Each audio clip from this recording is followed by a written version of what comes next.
Когато се разхождаше из Стария град, Марк забеляза необичайна книга, изложена в витрина на антикварен магазин. Отвори я и веднага се потопи във вълшебен свят на приказки и митове. В нея откри, че древна рунична магия може да бъде възкресена, но за цената на силата на душата на човека, който я възземе.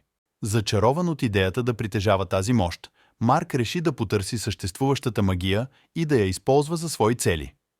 Той се отправи на пътешествие из непознати земи, срещайки различни предизвикателства и опасности по пътя си. В крайна сметка, след много преживявания и уроци, Марк намери древна пещера, където се съхраняваше магията. Той се изправи пред избора да я вземе за себе си или да я остави неразкрита. След кратък размисъл, той осъзна, че истинската магия е в способността да се променяш и да растеш, не във властта над други. Така Марк се върна у дома си, изпълнен с мъдростта на своето пътуване. Вместо да се стреми към власт, той реши да сподели своите знания и опит с другите, помагайки им да открият своя собствена вътрешна магия. Така започна ново пътешествие, път към споделена мъдрост и разбирателство, което го превърна в истински герой в сърцата на хората около него.